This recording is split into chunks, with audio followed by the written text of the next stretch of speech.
Welcome to a football show, Thursday edition. He's Zach. I'm Braden. We are not in the Cast Collective studio because it's a very, very busy place to be, Zach. So welcome to the show. We've got a lot of stuff. Very popular establishment, a very popular and professional establishment. That is what we are here to do, is make them more popular. And so apparently we've done our job, Zach. So yes. good on us. We've got a lot of football to talk about. A couple of Titans practices. So much football. Titans got into some 2-minute drills today. It was so much fun to watch. Lots of energy, lots of 7-on-7. So we'll break down all of Thursday's practice, take a look at the quarterback situation because we saw a couple of things happen on Thursday on the practice field. Also, we'll get into some contract negotiation sort of speculation, if you will, Zach, on the show today. And then we'll do some rapid fire concerning things and things we're excited about, right? Am I wording that right on the I think you're wording that right. Excitement, concern, likes, dislikes, love, hate, just all kinds of different stuff. Synonym, antonym. We do the show for the dislikes, Zach. That's what we're here for. We're here for the dislikes. Of course, our wonderful and amazing sponsors with an S now, the Kingston Group, buildkg.com. You can get to them, of course, on the website there. Nashville's locally owned custom home and remodeling firm. Like I've said it before, Zach, if you're going to make a decision about your house, do not do it without talking to the Kingston Group, buildkg.com. My family uses them, so you should use them. And, of course, our new sponsor for the football season, Weiss Liquors, right there on Gallatin. Go to Uber Eats, search Weiss Liquors, and have booze delivered directly to your house in as quickly as 20 minutes. Zach, I believe you've coined the phrase... let them drive so you can drink. Let them do the driving so you can do the drinking. I like that. You wonderful. Added way too many words. That's not how advertising slogans go. You got to go, let them drive so you can drink.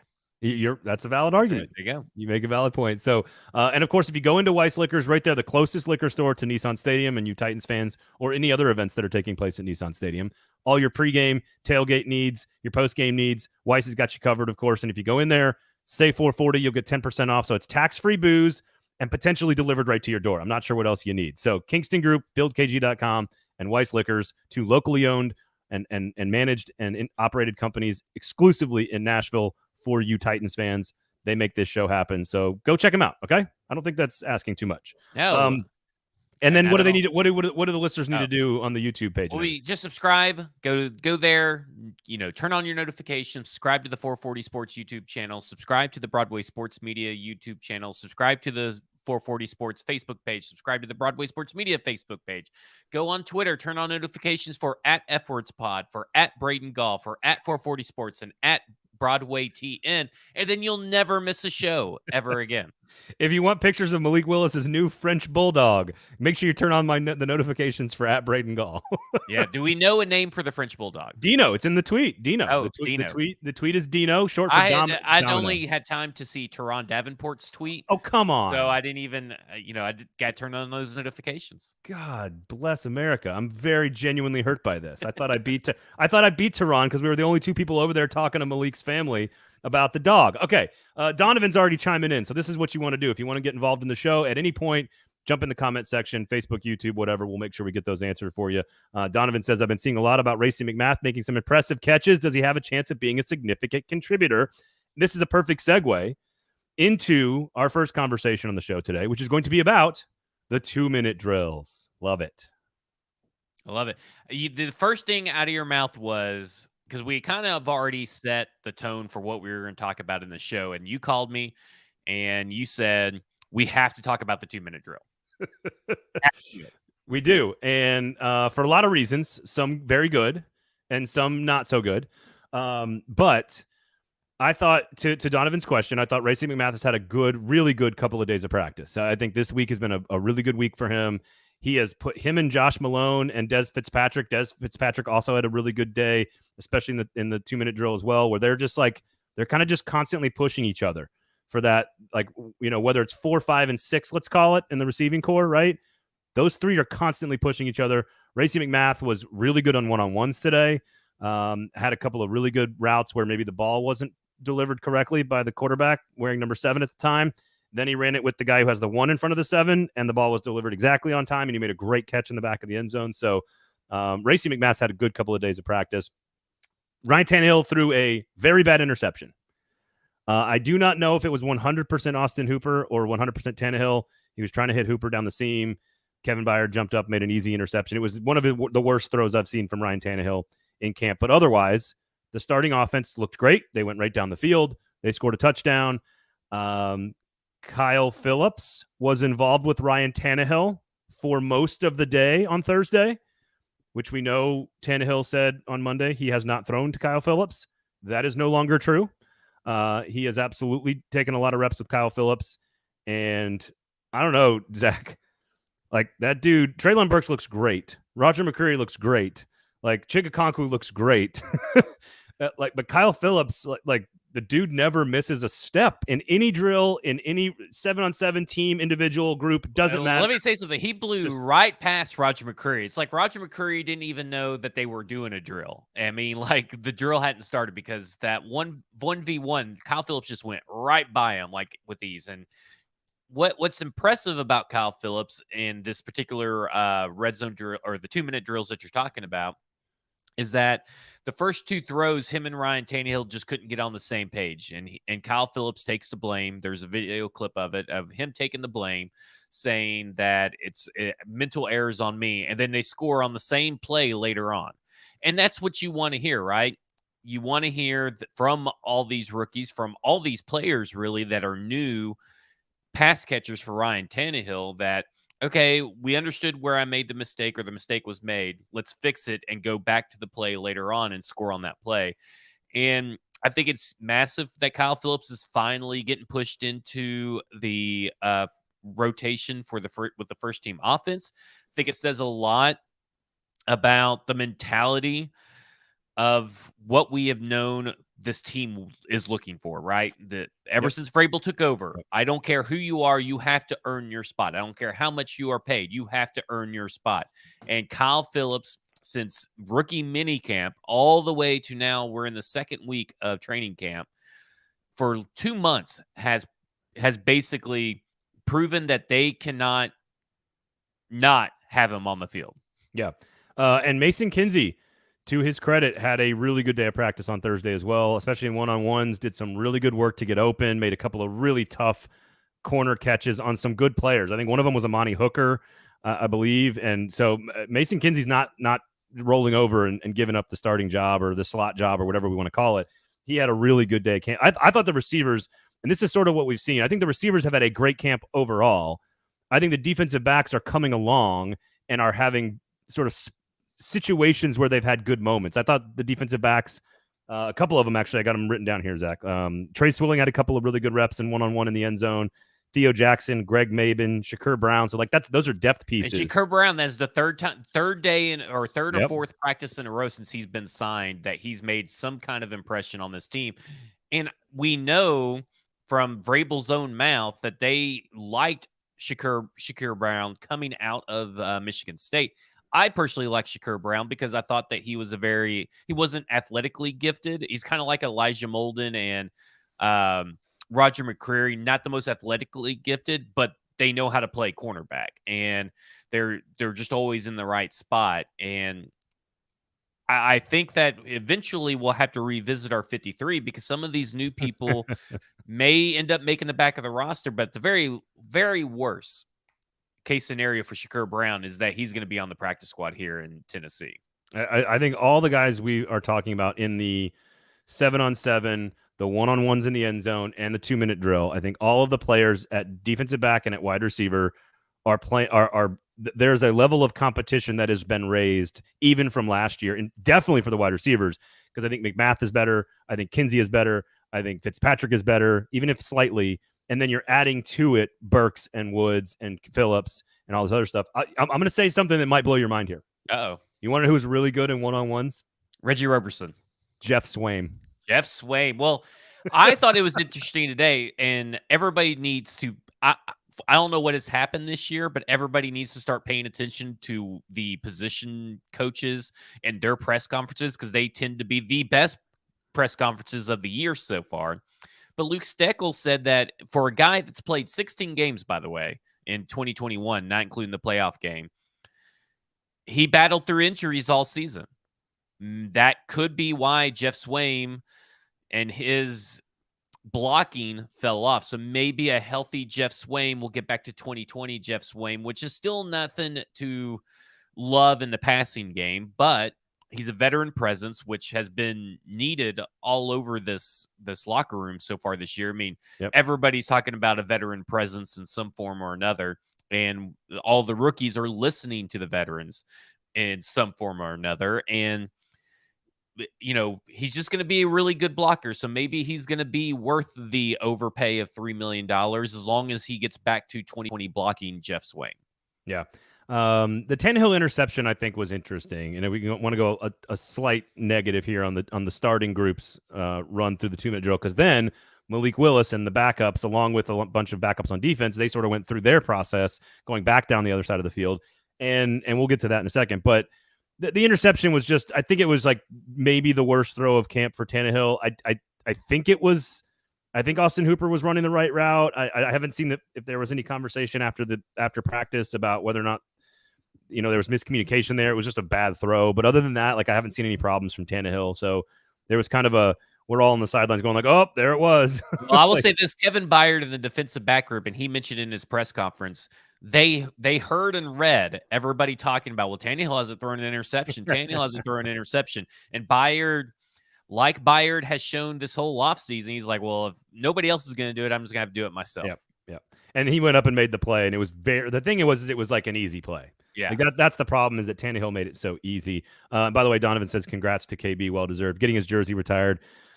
Coach Stock was out there, Rick Stockstill was out there. So a lot of national folk have come through town this week. I think you had Peter King, you had Chaz Davis was out there today on Thursday as well. So some interesting stuff. Again, stock up on Kyle Phillips, stock up on the depth at receiver and the competition, stock up on the depth at defensive back.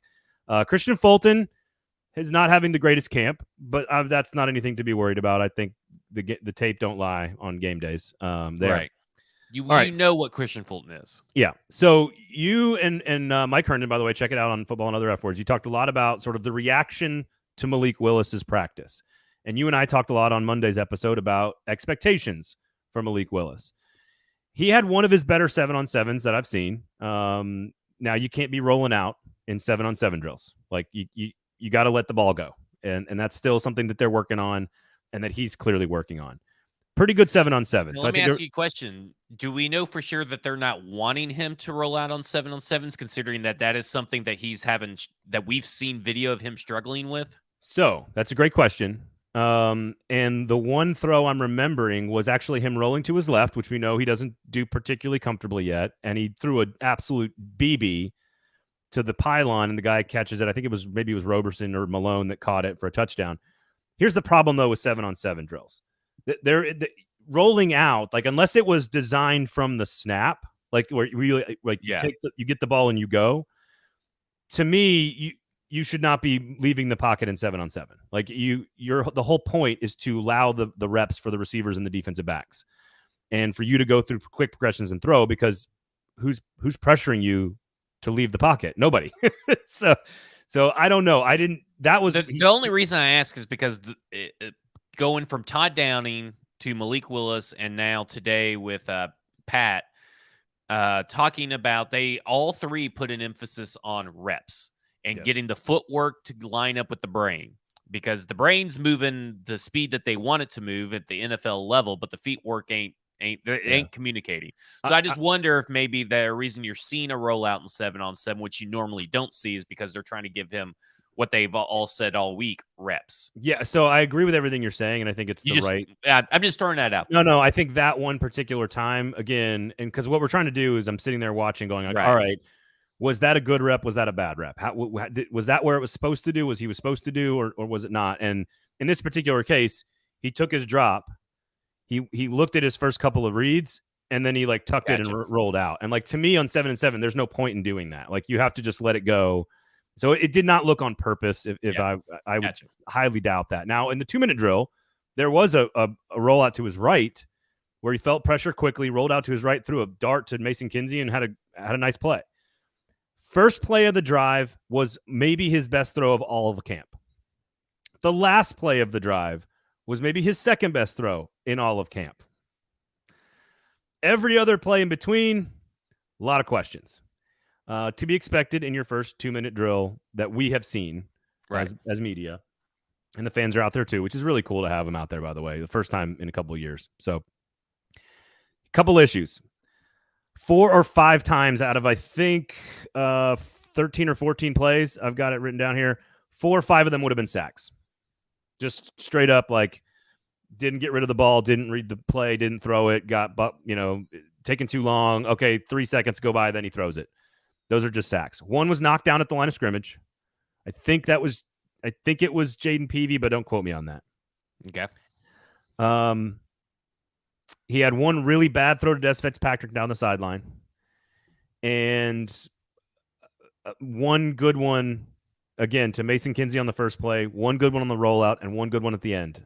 The rest of them were all one way out of the back of the end zone that wasn't even close to catchable, one that was way outside on the right sideline out of bounds that wasn't even catchable. He just gets lost in the huddle, like he's much smaller on the field than you think. And so there's a couple ways to look at this. One, it's super early. It's not that big a deal. There's a learning curve. He's a third-round quarterback who's not supposed to start this year. Okay. The other way to look at it is he's not going to grow like 3 inches in the offseason or by practicing.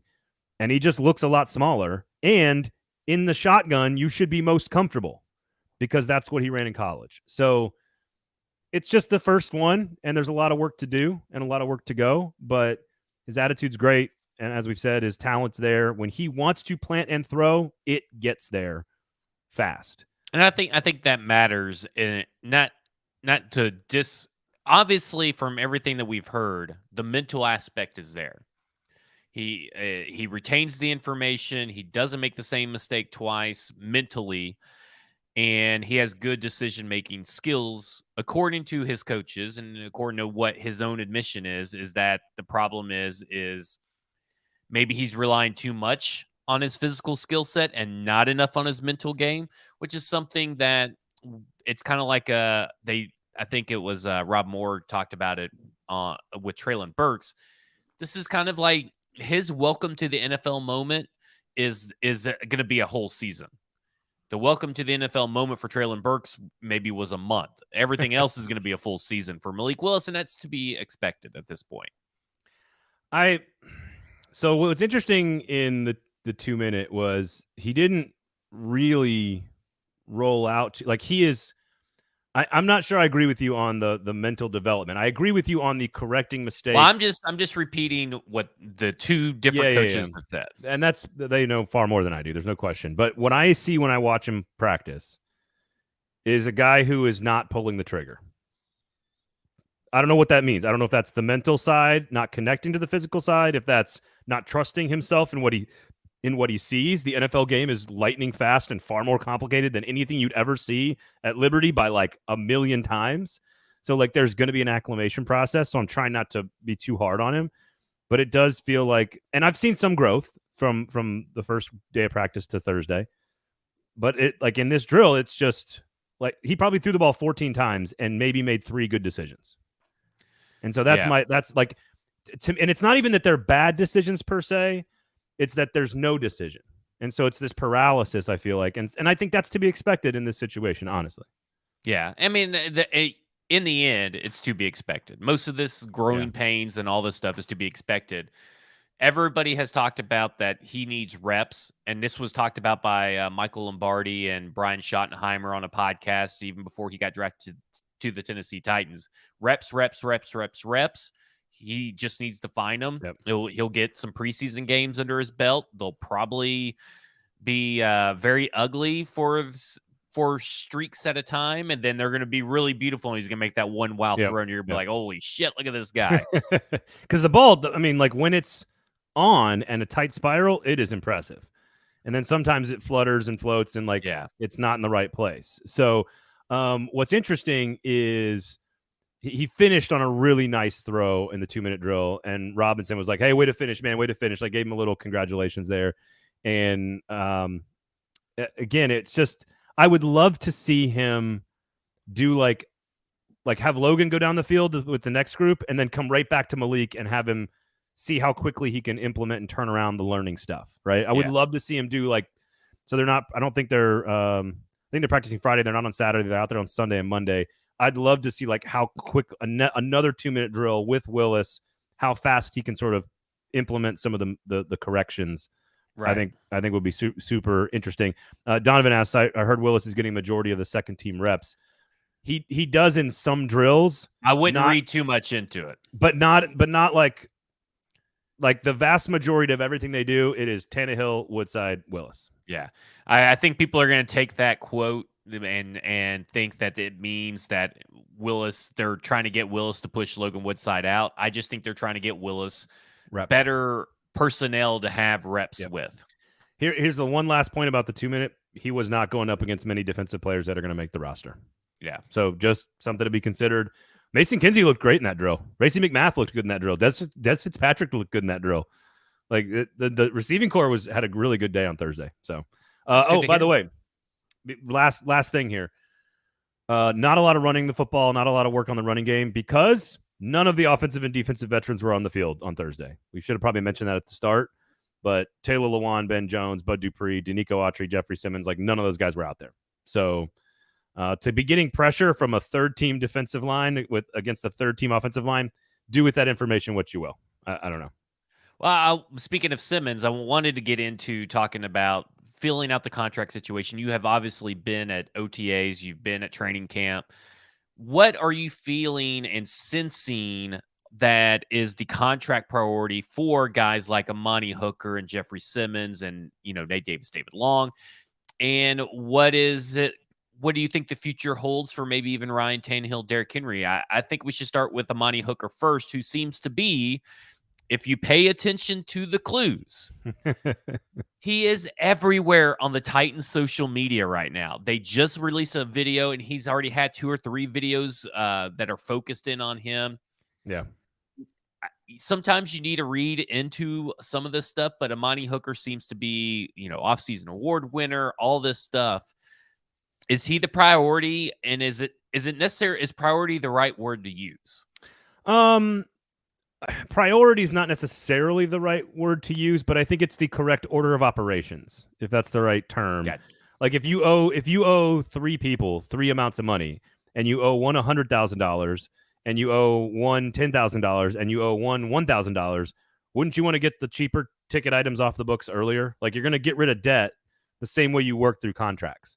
Like you're going to pay the $1,000 guy off so he's gone, because the 1,000, like you see, like you can eliminate a whole dude from your equation by just giving $1,000, whereas the other guy you still owe $99,000 to. So again, it's very similar to debt in my opinion. You want to know how much money you got left to work with, right? How much is the cap going to be taken up? So I would expect the smaller deals to get done sooner. And Amani Hooker is probably at the top of that list. Nate Davis, David Long are 2 other ones that you've mentioned before. I would agree with those 2. I would say anybody, although Davis's contract I think should be pretty nice. I think Long's will be very team friendly. Hooker's will kind of be in the middle because I think he's worthy of a top 10 contract, but probably won't get it. He'll be close. So I would expect to see news on those well before anything else. I think Tannehill and Henry, we can get more into this because I know you've kind of had this theory from the beginning that come January and February, they're going to have a lot of talks between those 2 guys and the team. And there was also some rumblings in the summertime, and I've heard these as well, that Henry wanted to have some conversations with the Titans about potentially reworking the deal. The Simmons one is the big one that everyone's focused on, but here's the thing. You wouldn't know it. You wouldn't know it if you were out at practice, if you're talking to anybody in the media, if you're talking to people in the press, talking to people at the Titans, talking to people on the players. Like, no, it's not a subject that people are worried about. It's not a thing people are talking about. It's not. It doesn't seem like Jeffrey Simmons is too concerned with no, it. So, no. I mean, I think it helps that, when you got $14 million guaranteed because of a 5th-year option, it probably helps loosen that up, loosen your sense of dread up when you got that, coming in your 5th year. You're already getting paid this year. Now you're getting your 5th year fully guaranteed. So it makes me feel like he's kind of working through his own representation process, I guess, not issues, but process, trying to, I think, sign with an agent. Maybe he's already signed with an agent or get away from his uncle, who I think currently is his agent as far as we know.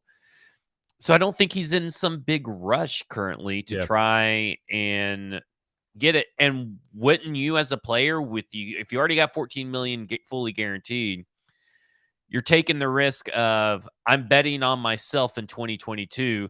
I'd rather get more money by having a better 2022. And that puts the Yeah, Titans in a dangerous situation too, but it is a defensive line kind of contract, which, they seem to be lesser expensive than a lot of other yeah. positions. To me, this is to me, it's kind of common sense here. If you're the Titans and you want to be way ahead of the curve on signing him, you got to get a discount. If you're going to wait till the very end, you're probably going to pay a premium, but then you will have saved some money next year. No one else really in that draft class in the first round has signed an extension other than Kyler Murray. So right now there's no, I think the rush is the right word. To me, there is no rush. It feels like from any party involved in this. They all know it's there. They all know they got to work through it. It feels like there's like this. Again, I'm assuming this is not reporting here. I'm just assuming that there's probably a very methodical and rhythmic back and forth that's happening between the Titans front office and the agent, and they're just sort of like, all right, what do you think about this? Okay, what do you think about that? All right, what number do you care about? What date do you care about? Like, it just feels very relaxed.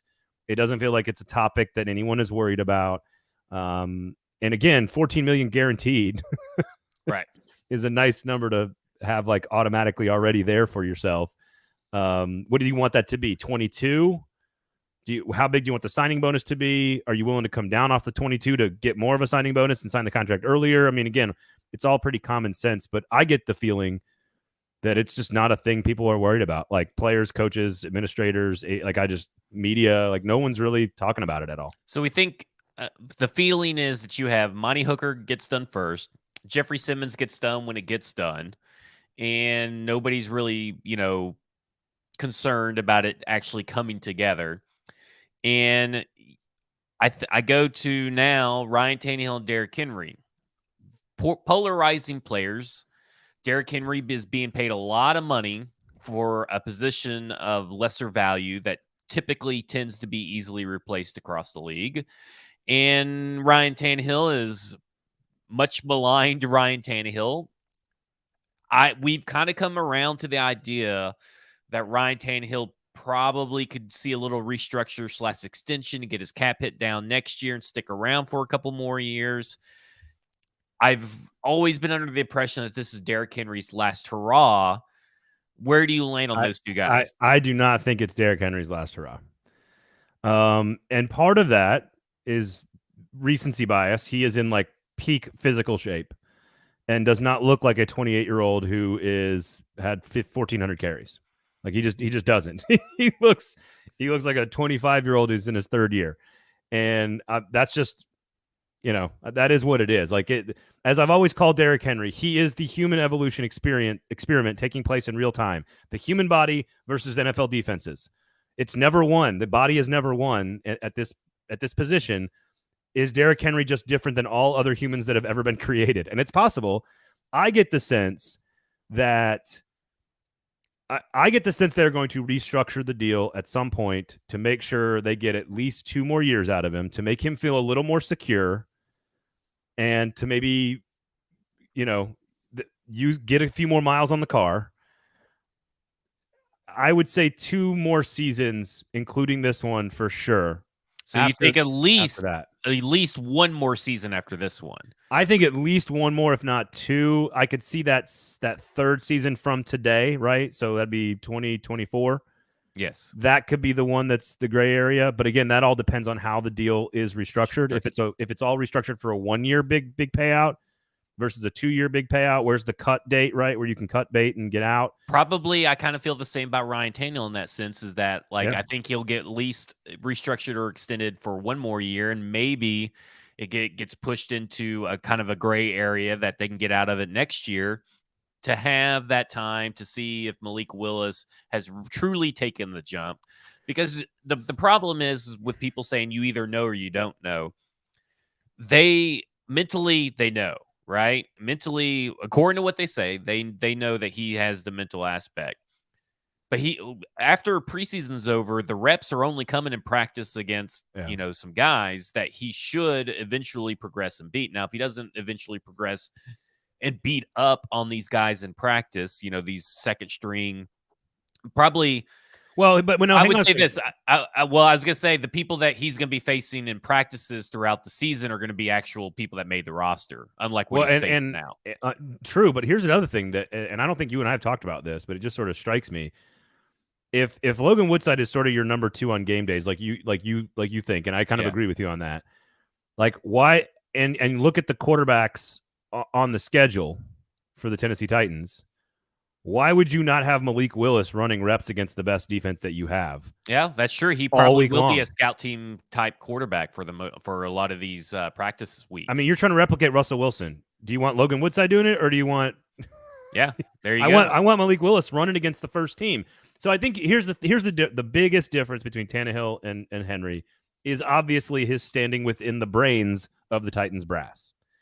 And I think the Titans brass is still very much, let's see what Tannehill does this year. Let's see what Willis does this year. We'll make a decision after the season's over. I think they know as long as Derrick Henry is fully healthy and doesn't show signs of slowing down, I think they have a more proven commodity that we're going to try to restructure and bring back with Derrick Henry. Whereas Tannehill, it's more like, let's see what you can do.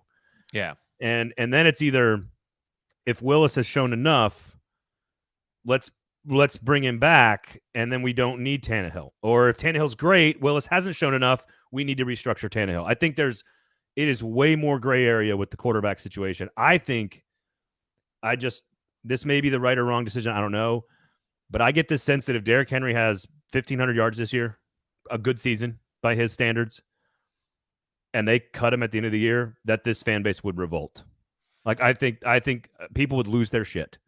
Yeah, I think so. I agree, and I wouldn't technically lose my shit, I guess, because he's just a running back, and I know. This is where I fall on that kind of stuff at this point. You're very. It's not cynical. You're very pragmatic. Yeah, very pragmatic when it comes to the running back situation. Stoney says, "I swear this show makes me smarter every Monday and Thursday." Go on, Stoney. Go on. Here we go. Love it. Continue, sir. Continue. So there you go. I would look at the smaller deals first. I would say Simmons. Absolutely. I don't know what I can gamble on. Like I'll buy Huxley like a diamond studded necklace or something. Like if they don't sign Jeffrey Simmons in the next 12 months. Yeah. Like I would be shocked. Yeah. Utterly shocked.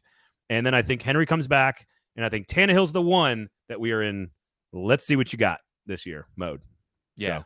I would agree. I think that I don't think even if they do have grown confidence in Malik Willis, that's a lot of confidence that has to grow with very limited rep availability given to him.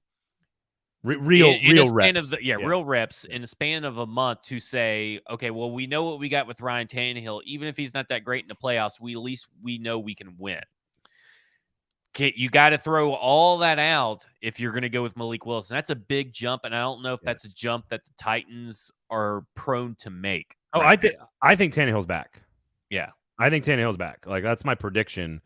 Nothing here. Nobody talking. This is just me thinking you can win 12 games with bad Tannehill. Right. like, why would you throw that out when he still probably has another good couple of years? He looks like he's just as athletic. The arm looks good. He looks totally motivated. I don't have any concerns about them making the playoffs with Ryan Tannehill for the next 2 years. Like, none at all. Now, can you win the game in the AFC Championship? That's a different story. But as of right now, he's looked good, and I don't think he's going anywhere. Right, at least of looking good. What about this Titans rookie class? Can we just throw a parade for this rookie class? I mean, this is just screaming 2019 all over again. But what screams about what makes this rookie class different than the last two rookie classes, at least, the amount of just pure professionalism that these players, from Theo Jackson, the only one you really don't hear much about is Chance Campbell. It's really the only one that you don't really ever hear anything about. And the rest of them, I mean, Kyle Phillips, Chig, NPF, I guess, is just, working through stuff. And he's another one that you don't really hear about. But whenever these guys are put in front of a microphone, they take accountability for their actions. They recognize their weaknesses and they talk about what they're going to do to fix it. What else do you want from a rookie class, especially after, the signing of Vic Beasley, the signing of Jadeveon Clowney, drafting Isaiah Wilson? Darrington Evans would much rather be on Twitch than try to learn the playbook and play football. Wow. All these things that have happened, I just can't get over it. I cannot get over this rookie class. And it has provided me with optimism heading into this season that I wasn't expecting. Because I was kind of expecting, my whole thing was, I'm not going to get too excited about this Titans season. It's going to be probably the same old. They'll win 10 or 11 games. They'll look shitty on some games. They'll look great on other games, and they'll lose. Isn't that the NFL? Like, it sort of is, but I'm not going to get emotionally invested like I typically do. Yeah. But here I am. These rookies they're not letting me not be emotionally invested, and I think it's okay. You're thirsty, buddy. I think it's okay for fans to buy into the hype. Professionalism is 1,000,000% the right word. Here's another word. They are craftsmen. That's a good word. I like that. Like Kyle Phillips is a craftsman of his position. Like that, he doesn't need to be taught much of anything about how to run routes and play the wide receiver position. He's limited in other ways. Theo Jackson is a craftsman. Chance Campbell is a craftsman. Malik Willis, I heard this also this week. Malik Willis might be too humble, and that might be what turned off some teams to drafting him, is that he might be too humble, because sometimes you want a little alpha, right? You want your quarterback to be have a little dog. Like, you want your wide receiver to have some dog in him. Go get the football. Burks is in like a different planet. Like, Burks is just a physical specimen that is an extraordinary talent that does not come along very often. Hopefully it works out. He's different. Nicholas Petit-Frere is kind of in that category as well, where he's just this physical specimen, and let's hope it all gets put together. But Roger McCreary is a craftsman of the position.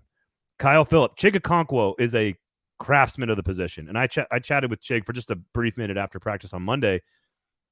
The guy gets it. He's a total. Every interview that he does makes me. He's a total adult. He's vaunting up the list quickly to favorite Titan of all time. Like, I love everything that he says and his attitude. Like, when you have him, when he's on the radio, he exudes just confidence and this, energy that you don't get out of your typical football interviews on the radio and stuff. And it's just something about him that is captivating. He's electric. Like, he's an electric factory.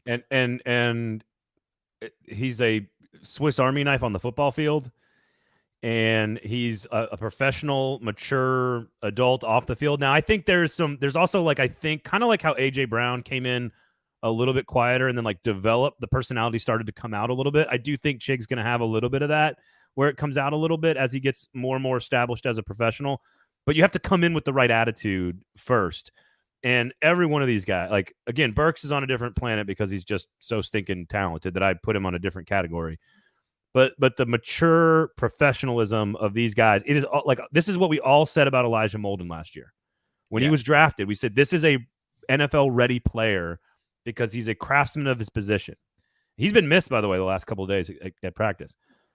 But this is an entire class of Elijah Moldens with an upside right tackle and an upside wide receiver in the first round. Okay, so let's run through them real quick. Treylon Burks, mega contributor. Kyle Phillips will be a contributor. Roger McCreary will be an above-average contributor for sure. NPF probably won't contribute unless there's injuries, more than likely, but that's okay. His chances next year. Malik Willis, we know he's going to be a backup, so he doesn't really count. Ton of talent for both those guys, though. Talent and tons of professionalism for Malik Willis. You couldn't have asked for someone better as a backup and a young backup in that case. Then you go to Chig, who's going to be a significant contributor. And then you go down to Chance Campbell. Where do you rank Chance Campbell? Is he gonna be just a guy maybe on special teams for right now? What has the Monty Rice injury done for him? Just real quick. He's got an opportunity, And I don't think my opinion on Chance Campbell has changed too much. That like he's always in the right, again, craftsman. He's always in the right spot. He always makes the right read. He's always in the right position. Never is never really asked to do the drill a second time. But if he gets into a situation where the athleticism is the thing that decides the play, that's where he's just going to be a little bit. He's always going to have that one extra step that somebody's just going to be faster than him. Gotcha. And I think that's kind of what my opinion of him was coming into camp. Mm-hmm. And I think I've seen that from him in camp. But again, like a total professional. Like this is a guy who's like when he transferred to Ole Miss, he became the heart and soul of that defense right away. Like, cause he's up here. He gets it. He's just mentally, he's never out of position. Jackson going to the last 6th round draft pick. He's going to be a contributor. Dude, you're talking about almost a 80% hit rate of, and I didn't do any math, so we at least know, was it 5 of 3 or only 3 out of only 3 of the 8 are not going to be like major contributors probably unless there was an injury ahead of them. Well, that would be 37.5%. Quick math there in the head. But here's the thing: I think you could take Malik Willis off this list. Like I don't even think he counts. Like that was a luxury draft pick at a luxury position that you knew you weren't going to use this year. So like I don't even think if you're ranking these guys on how much they contribute this year, I'm not even sure Malik Willis even counts as a draft pick. Like you just sort of have to like put him on the shelf and say, all right, we're redshirting you. We'll get to you next year. Well, I'll say this. I'm just all bought in. 5 out of 7? Yeah. What's better than that? It's a major uplift for your roster going for the next 4 or 5 years. Right. And that's the whole point of trading AJ Brown now or back then was to be able to get an influx of talent like you see before you. You probably don't get 3 or 4 of these guys if you don't trade for AJ Brown because the other picks were involved in the other trades to get other players. Now, obviously, it's 2 weeks of camp. We got to be careful not to go nuts here and overreact. I'm allowing it. Lose our heads. But I've also been at Titans training camp now 5 or 6 years in a row, or minus the COVID year, and I know a professional rookie when I see one in the first 2 weeks of camp. So right. Hassan Haskins, what are we doing? Oh my gosh, Donovan Hassan Haskins should be a contributor as well. What do we do? Our apologies, Hassan, who also looks like a professional and who also sounds apparently really fast, a lot faster than what people expected. So here's the only question I have about him because I love the way he catches the football. We've talked about his hands out of the backfield. They're going to use him that way. They used a lot. They used a lot of Jordan Wilkins on Thursday, a lot. So to your question about 4 or 5 running backs, like I could see Wilkins working his way into that conversation. Haskins just he runs a little too upright. Like he's a very kind of like, how Adrian Peterson always ran, like he looked like he was like, carrying dinner plates or something. Right. Like Hassan Haskins runs a little upright. And so he's going to have to be careful about that. But otherwise, big legs, physical, strong, great hands catcher of the football, kind of does everything they want. Really good number 3 running back, I think, where he is right now. So, yeah. Let me ask you a question because I got a question from Mike Miracles in the chat. It's not really a question, it's a comment. And Mike Herndon, who has said that he's very surprised that you don't think that Chance Campbell's athletic enough because he sends me the mock draftable spider chart with the measurables. And everything for the measurables, he's in the 90th or 85th percentile. So 4 linebackers in the 2022 draft class. Where he lacks is the size. Would you like to revise your statement and maybe go, you just don't think he's athletic enough, NFL athletic enough? Well, and it's not that he's not. And that's why I'm kind of being careful with what I'm saying because I don't necessarily disagree. Like it's when the play will be made specifically relying exclusively on pure God-given athletic ability. Like you've put yourself in the exact right position. And some of this isn't fair because I saw a lot of this. You see a lot of stuff on 7-7, and you're going to have defensive linemen helping you, and you're going to have safeties helping you, and all this stuff. But if he is like, let's say he's matched up in man-to-man coverage, which you're not going to do with him much, against a running back, for example, and he's already coming out of the flats on a flat route, it's just a really hard cover for him. But he's a little undersized too. I don't think that's I mean, David Long's like the smallest linebacker in the entire NFL. So to me, that's not as big a factor. It's gotcha. Now, if he's going to play a traditional inside back and they want him in there on, 1st and 10 on running downs or goal line situations, like I think that's where he's going to excel. So he's kind of like Zach Cunningham, sort of. is what you're saying. Yeah. Not necessarily that he is Zach Cunningham, but like he's better on first and second down than on third down. That's accurate. I think Cunningham is far more. Maybe back when he was at Chance Campbell's age, Yeah. Zach Cunningham was far more versatile and explosive, come off the edge, intercepting passes. Like he did, like Zach Cunningham was a freak at Vanderbilt, like just athletically, and then for the Texans for a few years as well. So okay, I will make sure. Here's what I'll do. I will go back and do more diligence on Chance Campbell just to make sure, because Dylan Cole's getting a lot of run at that linebacker position where Rice, where they want Monty Rice to be. Yeah. I like Dylan Cole, by the way. Come on, Miracles. That's neither here nor there. All right. Let's go through just real quick, rapid fire. We're going position by position. One thing you like, one thing you're concerned about. One thing I like about the quarterback position group right now is just how it's laid out. I love that they're going to be able to carry 3 quarterbacks. I love that Ryan Tannehill is the confident leader, the starter. I love that Logan Woodside is just the fill-in guy when need be, but he's also over there teaching other players, specifically today in camp, on another field what the offense is about, which all bodes well for Malik Willis, who's the high upside rookie, who you kind of really don't want to come in, but it'd be kind of exciting. In it's the one thing I like. You and Herndon were talking about it on F Words. Love it. I'm so excited for the preseason. How fun the preseason's actually going to be because of Malik Willis, and I totally agree. I think the room is in great shape. I think the only question I have about the room for 2022 is upside of Ryan Tannehill in a playoff game. Like that's it. Like I don't have. I think that is the biggest concern for me right now. Yeah. The only. Like, again, I think mediocre Ryan Tannehill can get you to 11 or 12 wins and win the division. And let's say this. For concerns, obviously, are always going to be health, right? My concern is what happens if he goes down, but we need to provide you with something different. And I think the biggest concern for this quarterback room is their success in the playoffs. Yeah.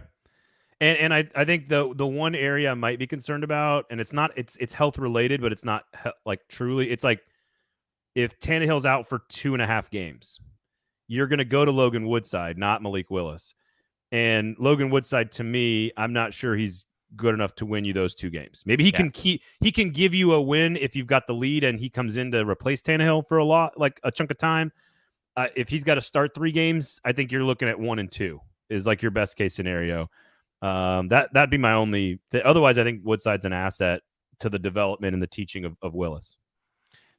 Obviously what I love about the running back position is going to be the addition of Hassan Haskins. And I also like it because it helps alleviate some of the carries off Derrick Henry, because really my biggest concern is Derrick Henry starting slow for the 4th year in a row. Like it's every year he starts slow in September and October and they rely too heavily on him. So my biggest concern is essentially the rushing attack being used too much on first and second down in these early months when Ryan Tannehill and this offensive pass weaponry that he has should be getting the bulk of the focus. My only concern at running back is if Derrick Henry has 230 carries like before October. Yeah. Like that and that may not even affect this year's team. That could affect next year's team or the team after that. This is the best position group on the team. Whoa, really? I mean, I think Dontrell Hilliard is fantastic. Wow, best position group on the team is strong. Okay. That's strong praise. I mean, you said least it. Concerning. Okay. You said what are the concerns? This is the group I have 0 concerns about. Gotcha. Like I just don't have any concerns about him at all.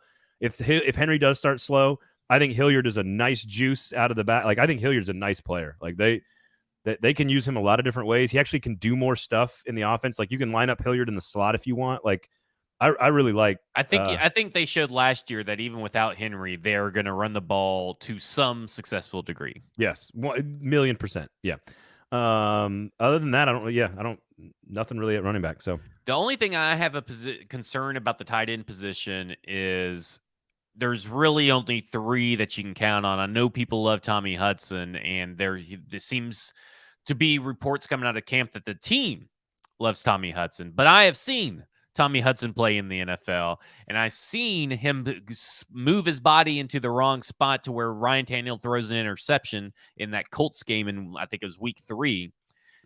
I'm not very sold in Tommy Hudson, so a little bit of the lack of depth. Yeah. that I again, it's the tight end position. How many tight ends can you really keep? So is it really that big of a concern? But if Austin Hooper or even Chig goes down, that changes the whole dynamic of the offense and what they can do week in and week out. Yeah, I think they're going to rely heavily on Hooper to do all of the things, Yes. right? And I think Chig is still, while we love him and we're raving about him, I think you need to sort of let's temper some expectations. I don't think he could step in right now and be your number one if something happens to Hooper. So to me, it's the Hooper injury, but that's sort of kind of like the same thing for every position. Like if your starting number one guy gets hurt, you're in trouble. This is the NFL. I think depth would be what I would say too, but otherwise, what's exciting is the versatility. Like they're so versatile. Like they've got a guy who can do a little bit of everything. They got another guy who can do a little bit of everything. They got another guy who's like okay at some stuff. It makes them less predictable, and that's what I love about this is that this is trending to be a less predictable offense. Yeah. Now, when I say that, I mean formation wise and the defense seeing, oh, Jeff Swaim's out here, that means they're running the ball. Oh, Ferkser's out here and Jeff Swaim's on the bench, that means they're passing the ball. That's what I mean by less predictable. It may still be predictable where you can go, oh, they're probably going to go run, pass, but at least the formations allow them put a little bit of hesitation on the defense, which makes play action work better. They can go 13 personnel and put line up running backs and receivers anywhere they want to. Yeah. Like they've got a lot of versatility in their formational ability. It's fun. My love and my concern are the same person, and it's Racey McMath. And I love Racey McMath and what he's shown these last few days. I love that basically they went up and told him and they helped him realize that there are very few 6'3", 230-pound wide receivers that can run a 4.3. So I love that they have Racey McMath, just basically he's just like all pumped up in himself. He loves it. He's got the ego going a little bit. He's stacking good practices. But my concern is that Racey McMath is their deep speed. So again, I'm not too concerned that I think that deep speed was a little overrated as a topic of conversation because you still do have Treylon Burks and Robert Woods can provide you enough NFL deep speed. But you do kind of want to get one deep threat you can throw out there and rely on. And I still am looking for that guy. Maybe Racey McMath turns into that guy. So that's why I kind of love and I'm a little concerned. Here's what I would say about Racey McMath. I think in the last 2 weeks, he has pulled almost even with Dez Fitzpatrick. And he gets the edge because he does special teams. Like, if they're choosing between the two, who gets the edge, it's Racey McMath. So on one play on Thursday, and I think it was 2 minutes, it might have been 7-on-7. I'm not 100% sure.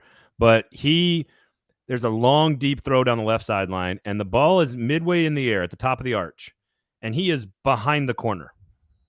Like, the corner's got the lead on him. He ends up on the other side of the corner. Sorry, I should say, what am I saying the right thing? Like, he didn't get behind the defense. Gotcha. The cornerback was ahead of him in the route. In lockstep, almost. In lockstep, actually half a step ahead of him. By the time the ball got there and it finished the last half of the throw, which is again a half a second, he had got himself into position on the other side of the defensive back and almost got a second foot in to score a really great touchdown. Again, I'm pretty sure that was McMath. He ran fade routes that were just lightning quick off the line of scrimmage in the red zone. Like, you can see all the things coming together. He has gained ground on Dez Fitzpatrick in a big way. You're seeing why they have not signed a wide receiver of Yep. So my concern, same kind of thing. My concern and my hype is all the same thing, and it's Treylon Burks. I think I am more and more excited every day I see him continuing to establish himself because the physical traits that he has, no one else on this team has. Full stop. A.J. Brown is not as big as Treylon Burks is. He is going to dominate people if he's on the field, if he gets it all right, if it all clicks. And so my concern is that we're starting to put the pressure is starting to mount on Treylon Burks to be the player that we are all seeing at camp. And it's asking a lot of a rookie to be a fully formed, productive number one receiver right out of the gate. I don't think we should expect that. I think we can, though, down the road. And I think replacing A.J. Brown with his production, I think it can happen in a couple of years, but that's my excitement. But it's also, I'm kind of like, all right, let's pump the brakes. Let's not put too much pressure on the young guy. Yeah, I get that. I think that's a good way to look at it, is that, putting a lot of pressure on him. But he is a first round draft pick, and at some point, first round draft picks, you Top have 20. to start getting those guys Yeah. involved, and they have to be impactful. Because if you really think about Jeffrey Simmons, it took all the way through 8 weeks before they got Jeffrey Simmons out there, and that was because of injury. Right. But he didn't really make an impact till year 2, first round draft pick. They do like their You're injury talking about players. Rashaan Evans, first round draft pick. He wasn't really ready. First round draft pick, Corey Davis, Adoree Jackson weren't really that great. First round draft pick, coming out of the gate. First round draft pick in 2016, Jack Conklin was one out of the gate. Then you go after Jeffrey Simmons, Isaiah Wilson, not good. Caleb Farley, not good. So are we going to finally get a bookend of Jack Conklin and Treylon Burks to actually have productive year 1 seasons? It's funny. You go back. I was talking to a national reporter today, and I was like, he goes, man, Robinson is drafted really well. I was like, what's in your opinion, what's a good number? 60% of your roster from draft picks? And he's like, oh, if you hit 60%, you're doing great. And I think Robinson is like, he's way ahead of, like, I don't have the numbers in front of me, but I look at how many hits he's got and how many key pieces are on the roster, and they're almost all of them, other than like Bud Dupree, Tannehill, like other than those guys, they're almost all draft picks by John Robinson, or guys that they've developed at least. Exactly. And let's end on the offensive line and save the defense for Monday, because we're running a little close on time. I think the biggest concern is that can this offensive line and this offense survive with 2 key spots on the offensive line with average talent? And so that's my biggest concern. Now, I will say this: pass protection last year sucked. The run game was pretty good for the blocking, and that was with unathletic, sort of athletic Roger Saffold, but really old and injured, I would say, hinders his athleticism. And David Quessenberry, who's just not that great. But they were still able to win 12 games with those 2 guys. If you consider Radens and Brewer almost on the same level of an injured old Saffold, and David Quessenberry, shouldn't you just kind of expect probably more of the same? So that's my big concern, is that we're not going to see a jump. We're going to see more of the same. My concern is that one position on the offensive line is better this year. Nate Davis. Yeah. That's my concern. I think Lewan could be better. I think you could say that Lewan could be better because he's a year removed from the ACL injury. And again, you're saying concern versus excitement, right? My concern is that 1 out of 5 positions got better along the offensive line, and that's because Nate Davis is in a contract year and lost some weight, and he's got his new fancy bod. My concern, or my excitement, is that in theory, 3 of the pieces could be better. Lewan, Jones even, Davis better, Lewan better, those 3. And that Radens' raw, pure athletic talent is significantly better than anything Quessenberry or Kelly offered the last 2 years. And that they found something in Brewer's athleticism that works in the running game. Yeah. Like that's sort of like painting it with the rosiest picture, is that there's upside at right tackle, and that Lewan and Davis should be better. Jones should be as good. That's sort of like my positive spin on it. The negative is that this is by far my biggest concern on the entire team, and that only one position might get better. Yeah, fully agree. So there you go. There you go. You know what you should not be concerned about? What's that? Big issues with your house, because if you have one, renovation, construction, resale, renovate, whatever, Kingston Group, it's right there. Kingston Group, buildkg.com is the website. Don't worry about a big problem with your house. Call Kingston Group. They will take care of you. Have a conversation. I guarantee you'll be better off. And you know what else is not a problem? Finding booze in this town. Go to Weiss Liquors. Tell them 440 sent you. You get 10% off. Or get this. Just go to Uber Eats, search Weiss Liquors, and have it delivered right to your house in less than 20 minutes. Oh, look at that. Weiss Liquors, delivered right to your house. I don't know if you can deliver it to your office, nor would I recommend that, but I suppose you could do that if you wanted to. Yeah. I don't know, Zach. I mean, I'm not going to say you can't. It's a risky move. It depends on how good of a relationship you have with your boss, I guess. Yeah. Have the booze directly delivered Buy to you him at the office. something while you buy yourself something. Oh, there you go. Uber Eats, search Weiss Liquors, go. So make sure you support our sponsors, Kingston Group and Weiss Liquors up there in the top corner. We do appreciate you guys. Turn on all the notifications as well. We'll do the defense rapid fire with concerns on Monday's edition. And of course, we've got 2 big practices on Sunday and Monday before we get to our show on Monday, and we'll get to preview a football game. Zach? Oh, I love it. We I'm get to excited. preview a football game. Zach, where can people find you?